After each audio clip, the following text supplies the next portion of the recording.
में, लेकिन ये जो मईशत के हवाले से इतने बड़ी बातें की गई थी कि ये संभाल लेगा और वो संभाल लेगा, और ये इन अ नटशेल, बिकॉज अभी हमारे पास इस सेगमेंट में सिर्फ we are talking about finances, मतलब एक कौन सी ऐसी चीज है जो आपके हाथ में है इस वक्त, ये बता दें चले, कौन सी ऐसी चीज है मईशत की जो हुकूमत के हाथ में है? देखिए जैस्मीन मंजूर साहिबा, पहले तो शुक्रिया आपने मुझे प्रोग्राम में लिया और बड़ी मेहरबानी कि आपको मैं याद आया, क्योंकि मैं वो इंसान था जिसने 16 दिसंबर 2021 को कहा था कि पाकिस्तान दिवालिया की तरफ जा रहा है।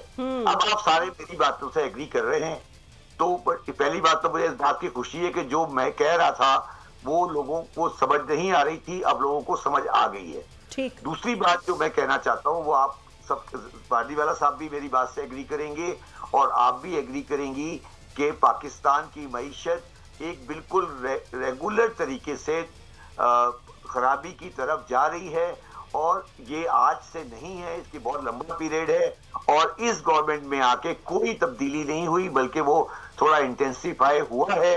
और पाकिस्तान की मईशत IMF प्रोग्राम में जाने के बाद भी अपने आप को 30 जून 2024 से डिफॉल्ट से नहीं बचा सकती। ये मेरी अगली प्रेडिक्शन है।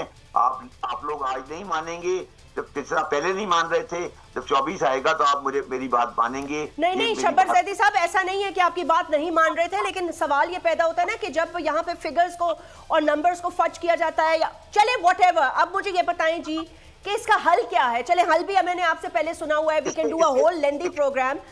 अभी मुझे ये बता दें शब्बर जैदी साहब, सुन लो मेरी बात, दो इसके हल हैं। पाकिस्तान की सलीम मेरे सामने, सलीम मेरी बात से एग्री करेगा, जब IMF ने आपकी लास्ट ट्रांच रिलीज की थी तो उन्होंने आपको पाकिस्तान की अगले 5 साल की कैश फ्लो बना के दी थी डॉलर में। अगर आप उसको देख रहे हैं, वो उनकी रिपोर्ट के साथ शामिल है। उस रिपोर्ट में लिखा है कि पाकिस्तान में अगले 5 साल में $55 बिलियन का शॉर्टफॉल है IMF की सपोर्ट के बाद। अब ये $55 बिलियन का शॉर्टफॉल है, जो $10 बिलियन हर साल में वो FDI के थ्रू पूरा करना, उन्होंने कहा कि FDI के थ्रू पूरा होगा। अगर FDI 10 बिलियन की नहीं आई तो पाकिस्तान डिफॉल्ट में चला जाएगा। तो ये FDI पूरी नहीं आएगी तो डिफॉल्ट में पाकिस्तान चला जाएगा। दूसरा रास्ता है कि हम अपना इंपोर्ट का बिल तकरीबन 7 से 8 बिलियन कम कर लें। वो हम करने के लिए कौम तैयार नहीं है, और कोई सियासी लीडर भी इतनी ताकत नहीं रखता कि वो ये कर सके। तो फिर अच्छा शब्बर जैदी साहब, चले क्योंकि इतना टाइम मेरे पास है, मेरा एक अहम सवाल सुन ले सर। मैं इस वक्त आपसे एक इंपॉर्टेंट क्वेश्चन करना चाहती हूँ। आप, मुझे अच्छी तरह पता है कि पाकिस्तान के मुख्तदर हल्के, आप जानते हैं वो कौन से हल्के हैं, उनसे आपकी भी बातचीत होती रहती है। There are number of times when you have told me categorically कि पाकिस्तान की मईशत के हवाले से प्लान्स बन रहे हैं, उसको सेव किया जाएगा, उसको ये किया जाएगा, उसको वो किया जाएगा।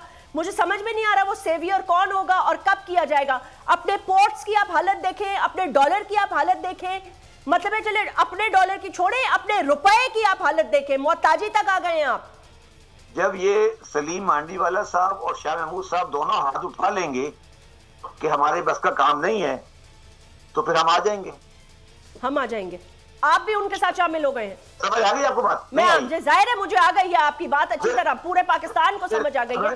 अभी तक इन्होंने इनके हाथ नहीं उठाया ना, ये चाहते हैं कि हमें साइड पे कर दिया जाए, मगर ये हाथ नहीं उठा रहे हैं। ये अगले 2-4 महीने में हाथ उठा लेंगे। शब्बर जैदी साहब, आपके नजदीक इनकी सियासत ज्यादा जरूरत है, जरूरी है मेरे भाई, या आपके नजदीक पाकिस्तान की मईशत ज्यादा जरूरी है? मेरी बात सुन लो ना, ऐसी बात नहीं है, ऐसी बात नहीं, ये आप गलत समझ रही हैं।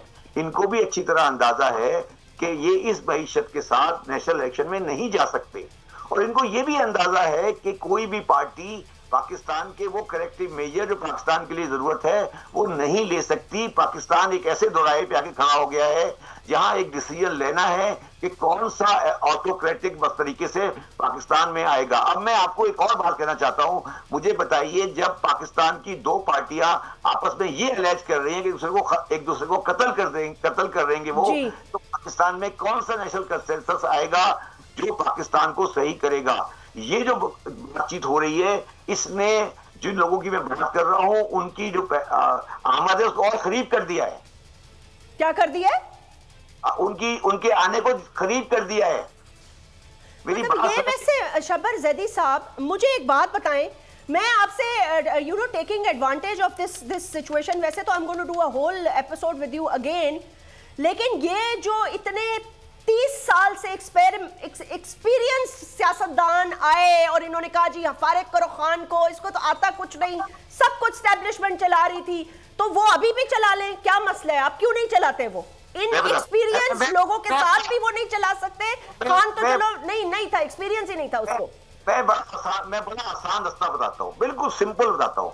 इनमें से कोई माई का लाल मुझे, चाहे इमरान खान हो, चाहे वो जरदारी हो, नवाज शरीफ हो, वो मुझे अनारकली के दुकानदारों को रजिस्टर करके दिखा दे, मैं इनको मान लूंगा कि सरदार है, ये पावर रखते हैं, क्योंकि ये टाइम ट्राई करते रहे, इनकी बड़ी मर्जी है। ये अनारकली में मुझे बता दें कितनी दुकानें हैं ये सारे, और जब अनारकली में मैं एज ए चेयरमैन FBI जाऊं तो मुझे ये रोके नहीं, तो फिर तो मानूंगा मैं। जब ये आके मुझे कहेंगे कि नहीं साहब अनारकली में अंदर नहीं जाए, दुकानदारों से बातचीत कर लें और ये टैक्स नहीं देंगे, तो ये बेकार की बातें नहीं करें। शब्बर जैदी साहब, आप मुझे ये बता दें कि क्या खुदा ना खास्ता जिस डिफॉल्ट की आप जिक्र करें वो तो हुआ ही हुआ, एक तरीके से इसमें खुदा का ताल्लुक नहीं है, कोई ताल्लुक। अच्छा, मतलब है कि चले ये बात और है, लेकिन आप लोगों की मेरूने मन्नत हो गया ना, ये जो हमारे सरों पे बैठे हुए हैं सेरे सजा के, कभी एक भाई, कभी भांजा भतीजा, अब्बा दादा नाना, ये मतलब है ये कहां से पकड़े हैं इनको जो मुल्क नहीं चलाना था? तो क्या ये इनका मतलब है इनका हम किस चीज का इनको हम सलाम करें और वोट दें? नहीं तो देखिए, दो बातें हैं। अब मुझे एक बात बताइए, बिल्कुल फ्रैंकली बताएं मुझे कि आज अगर PTI गवर्नमेंट में आ जाती है फॉर आर्गुमेंट से, और वो मेजोरिटी ले लेते हैं, कंफर्टेबल मेजोरिटी ले लेते हैं, आपके क्या ख्याल में क्या वो इकोनॉमी को हैंडल कर सकेंगे? नहीं, खत्म हो गई बात। फिर क्यों कह रही है नहीं? अगर आप नहीं कह रही है तो क्या बताइए ना, आगे चले।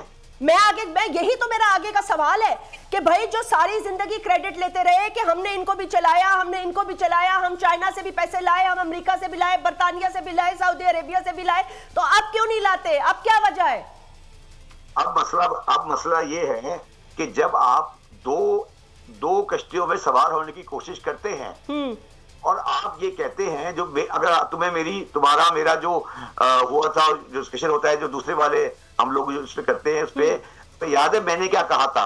मैं तो ये कह रहा हूं, जब आप दो कश्तियों में सवार होते हैं तो फिर एक जो आपका एंकर है, जो अमेरिका है, वो आपसे नाराज हो जाता है। जब वो आपसे नाराज हो जाता है तो फिर आपको इस जगह पे ले आता है जहां आज आप खड़े हैं। माशाअल्लाह। तो ये गलत नहीं कह रहा, मेरी बात याद है तो मैंने क्या कहा था? याद है मुझे भाई, ट्विटर स्पेस कर रहे थे हम लोगों ने, कितनी सलवातें सुनाई मुझे आपकी वजह से। अब मुझे यास्मीन एक बात बताओ कि जो मैंने तुम्हें 6 महीने पहले कहा था कि ये तुम्हें करना पड़ेगा, आज तुम एग्री करोगी? काम कर रहे हैं। नहीं वो तो ठीक है, लेकिन एग्री कराने वाले लीडर भी होने चाहिए ना। क्या वो इस बात पे एग्री कराएंगे? अब आप इस वक्त उधर ना जाइएगा, पैमरा मुझे नोटिस भेज देगा। नहीं, मैं सिर्फ गुजारिश ही आपको कर रहा हूं कि जो पाकिस्तान का, आप सोचे कभी, आप मेरी आपको छोटी सी बात कर रहा हूं, आपने कभी आज इंडिया की एग्रेशन देखी कि उन्होंने आपको इंडस वाटर ट्रीटी को नोटिस दे दिया है? yes. एग्रेशन, उनकी एग्रेशन देखे नहीं, वो ये फुर्तियां खुद नहीं दिखा सकते। अगर ये वीडियो आपको पसंद आई है तो इस चैनल को सब्सक्राइब करें और बेल आइकन को क्लिक करें। 2022 बहुत सारे तोहफे भी देखे गया पाकिस्तान की आवाम को। पाकिस्तान की आवाम को एक तोहफा ये दिया कि आवाम को पता चल गया कि पाकिस्तान का मीडिया क्या है। साल 2022 में सबसे ज्यादा देखे जाने वाला चैनल बोल न्यूज रहा नंबर 1। हमने बहुत सारे शोज और ट्रांसमिशंस की, पूरा साल मुसलसल जदोजहद में निकल गया कि ये वोट ऑफ कॉन्फिडेंस के पीछे कौन लोग थे। तोड़े रेटिंग के सभी रिकॉर्ड। सोशल मीडिया पर भी सबसे ज्यादा तेजी से 2.4 बिलियन व्यूज का संगे मील अबूर किया। एंकर्स को भी आवाम में सबसे ज्यादा मकबूलियत मिली और सोशल मीडिया पर भी बोल रहा सब पर सब्सक्राइब करें और बेल दबाएं ताकि कोई खबर रह न जाए।